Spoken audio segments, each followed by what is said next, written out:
بسم اللہ الرحمن الرحیم۔ آج میں سورۃ الممتحنات کا ترجمہ اور تفسیر بیان کروں گی۔ اس میں کل 13 آیات ہیں اور 2 رکوع ہیں اور یہ سورۃ مدینہ ہے۔ ترجمہ ہے: اے ایمان والو، میرے اور اپنے دشمنوں کو دوست نہ بناؤ۔ تم انہیں خبریں پہنچاتے ہو دوستی سے، حالانکہ وہ منکر ہیں۔ اس حق کے جو تمہارے پاس آیا گھر سے جدا کرتے ہیں رسول صلی اللہ علیہ وسلم کو تمہیں اس پر کہ تم اپنے رب اللہ پر ایمان لائے۔ اگر تم نکلے ہو میری راہ میں جہاد کرنے اور میری رضا چاہنے کو، تو ان سے دوستی نہ کرو۔ تم انہیں خفیہ پیام محبت کا بھیجتے ہو اور میں خوب جانتا ہوں جو تم چھپاؤ اور جو ظاہر کرو، اور تم میں جو ایسا کرے وہ بے شک سیدھی راہ سے بہکا۔ اگر تمہیں پائیں تو تمہارے دشمن ہوں گے اور تمہاری طرف اپنے ہاتھ اور اپنی زبان برائی کے ساتھ دراز کریں گے، اور ان کی تمنا ہے کہ کسی طرح تم کافر ہو جاؤ۔ ہرگز کام نہ آئیں گے تمہیں تمہارے رشتہ دار اور نہ تمہاری اولاد۔ قیامت کے دن تمہیں ان سے الگ کر دے گا اور اللہ تمہارے کام دیکھ رہا ہے۔ تفسیر ہے کہ شان نزول بنی ہاشم کے خاندان کی ایک باندی سارہ مدینہ منورہ میں سرکار دو عالم صلی اللہ علیہ وسلم کی بارگاہ میں اس وقت حاضر ہوئی۔ آپ صلی اللہ علیہ وسلم فتح مکہ کی تیاری فرما رہے تھے۔ آپ صلی اللہ علیہ وسلم نے اس باندی سے فرمایا کہ کیا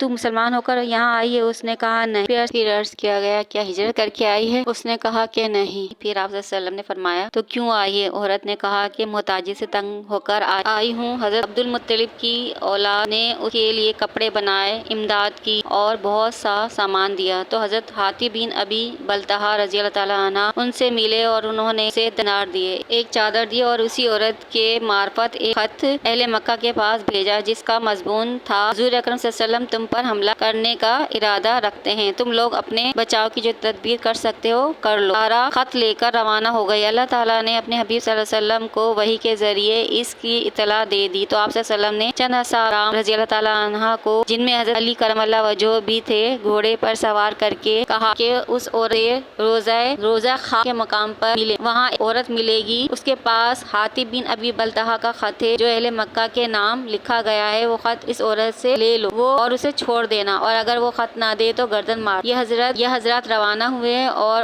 عورت سے جا ملے، اس سے خط کے متعلق دریافت کیا تو وہ عورت کر گئی اور انکار کر دیا اور قسم کھا لی، تو صحابہ کرام واپس ہونے کے لیے پلٹے۔ اتنے میں حضرت علی رضی اللہ تعالیٰ عنہ نے قسم کھا کر فرمایا کہ آپ صلی اللہ علیہ وسلم کی خبر سچی ہے اور وہ خبر کبھی بھی خلاف نہیں ہوگی۔ حضرت علی رضی اللہ تعالیٰ عنہ نے تلوار نکال کر عورت سے کہا کہ بتا کہ وہ خط جو تجھے ملا ہے۔ اس پر وہ عورت ڈر گئی اور وہ خط نکال کر دے دیا جو جوڑے میں چھپایا تھا۔ واپسی پر حضرت حاتب رضی اللہ تعالیٰ عنہ کو بلایا گیا اور پوچھا گیا کہ یہ تم نے کیوں کیا؟ اس پر وہ بولے کہ میں جب سے اسلام لایا ہوں کبھی کفر نہیں کیا، لیکن جب میں نے اہل مکہ کو چھوڑا تو کبھی اس کا خیال بھی نہ آیا، مگر میں قریش میں رہتا تھا، ان کی قوم کا نہ تھا، جبکہ دوسرے مہاجرین مکہ مکرمہ میں رہتے تھے، رشتہ دار بھی تھے، وہاں کوئی میرا رشتہ دار بھی نہ تھا، اس لیے مجھے اپنے گھر والوں کی فکر تھی اور اندیشہ تھا کہ کہیں انہیں کوئی نقصان نہ پہنچائے، تو میں نے ان پر احسان کرنے کے لیے ایک خط لکھا تاکہ وہ میرا احسان مانے اور میرے گھر والے محفوظ رہ سکیں۔ حضرت عمر فاروق رضی اللہ تعالیٰ عنہ نے جب یہ سنا تو آپ صلی اللہ علیہ وسلم نے کہا کیا مجھے حکم دیں تو میں اس منافق کی گردن اڑا دوں؟ اس پر آپ صلی اللہ علیہ وسلم فرمایا: اے عمر رضی اللہ تعالیٰ عنہ، اللہ تعالیٰ اس سے خبردار ہے، جب ہی انہیں اہل بدر کے حق میں فرمایا جو چاہے کرو، میں نے تمہیں بخش دیا ہے۔ اس پر یہ آیت نازل ہوئی۔ اب مجھے اجازت دیں، باقی کی تفسیر اور ترجمہ